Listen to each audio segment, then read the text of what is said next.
What's up, metalheads? My name's Jamie. This is the Blades and EDC channel, and today I have my overview for you of the Wiha Roxi 3. But before we get into that, if you enjoy this video, hit the like button, and if you are new, please consider subscribing. This knife was sent to me, well, it's part of the Apex pass-around group, so I did not purchase this knife. And this one has been through like 12 or 13 other channels before it made its way to me, so it is well broken in. And you know, I would imagine this thing has been flipped literally thousands and thousands of times. I have no way to measure that, but I would assume so. And it's been going around for months to different channels, and it's still rock solid by the time it made its way to me. There's one other channel on the list after mine that I will be sending it out to after I do this video. I cannot remember who that is though, but if you're watching, it'll be on its way to you next week. Alright, let me give some specs and size comparisons to talk a little bit about the knife. Overall length is 7.2 inches. Blade length is 3.14 inches. It's S35V in blade steel. It's pretty thick, 160 thousandths blade stock. They say it's 59 to 61 HRC. Weighs 4¼ ounces. And it's a, I don't know, Warncliffe sheepfoot blade. Call it what you will. Titanium frame lock, cage ceramic ball bearings, ceramic ball detent, with a stainless steel lock bar insert, milled titanium pocket clip, milled titanium backspacer. The designer is Todd Knife and Tool, and this is just a good looking knife, man. I love the way this knife looks, and have considered buying one many times. I will link this knife below. There are 3 different variations of the knife. There's the one you're looking at here. There's a black one with like bronzish looking hardware, very similar hardware to this actually. And then there's one that's been heat anodized with like the tiger stripes. The black one has a black blade also, but that's the only one with the black blade. Looks really good. These runs $229.50, but if you use my discount code BEDC10, you can get 10% off that. Basically pick this knife up for $200, and for $200 this is one hell of a knife. It is ergonomics, you know, is big for me. Ergos are fantastic. Very, very, very good. Super comfortable in hand. It's not a very big knife, you know, but it's because of the forward finger choil, which I love. I think every knife I own, I wish I had a forward finger choil. It just feels so good in hand that way. Feels bigger in hand than it actually is, but it's quite a small knife, actually. It's not that big at all. Give you some size comparisons real quick. One that I think is a good comparison is the F5.5 from Urban EDC Supply. It's a little bit longer than that. Well, probably quarter to a half an inch longer than that. What else we got here? Let's go ahead and do the Spyderco Schmock. So quite a bit shorter than the Schmock. Schmock's kind of a long knife. The Roxi's more of a chunker, you know what I mean? It's wide. Not real thick, but it's kind of wide. Makes it very ergonomic though. Similar to the F5.5, which also has forward finger choil. Here is the Sharp by Design Apex. Quite a bit smaller than the Apex. We'll have an overview coming to the Apex soon, and a chopped video with the Apex coming very soon.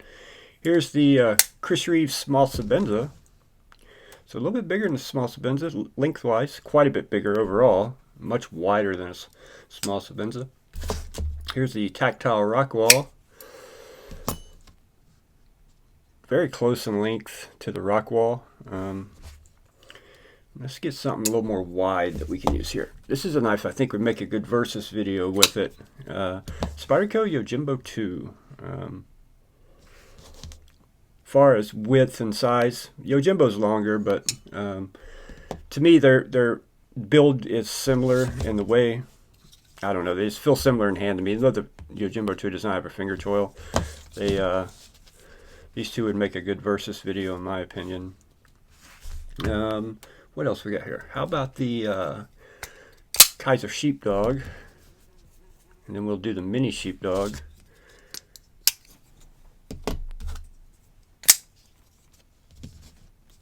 So it's kind of right between those two, right in the middle of those two knives.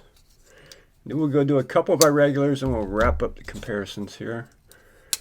Here's the Dipco AD 20.5. Very similar in size to the AD 20.5. And here is a Benchmade bug out. So that should give you guys a good idea on the size of this knife. I think this one's been around for a while.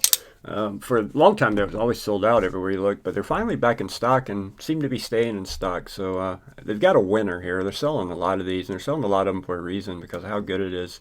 The ergos are fantastic. The detent on this knife is it's excellent. It really is excellent. It'd be hard. This is one of those that's hard to fail, and for a thick, heavy blade, man, it just rockets out of there. The jimping is not the jimping I like on a front flipper. It does work good for the thumb flick. Can be a little rough on the knuckle roll there. Can be a little sharp on your knuckle there when you do it that way, but it works. It's just a little sharp on the edges. The finer jimping, in my opinion, works so much better for that, because it gives you traction, but it's not thick like this with sharp edges that hurts your finger right here. It's not the most comfortable with that, but with the thumb, it's fantastic. The reverse flick, obviously, fantastic. Thumb flick, fantastic. The action's just absolutely amazing on this knife. I think the aesthetics on this knife are absolutely amazing. Very futuristic, Mad Maxy, like post-apocalyptic looking to me. Love the way they did the backspacer with the jimping there. Yeah, it looks really good. The holes, random holes here and there. Do have a lanyard hole if you're into lanyards. This is a great little knife. I've had the exploit here before also, the Best Tech exploit, which is another Todd knife and tool design, and I greatly prefer this one over that one. That one's a fantastic knife. It's just a lot longer than this knife. I no longer have that here. I sent it back to Craig. And I really like that knife. The only thing I didn't really like much about the exploit was how big it was, how long it was. And it's more of like a spear point blade. This is much more up my alley, much more, you know, my size of a knife. The pocket clip works extremely well also, in and out of the pocket perfectly, no issues. It is right hand, tip up only though. It is not reversible.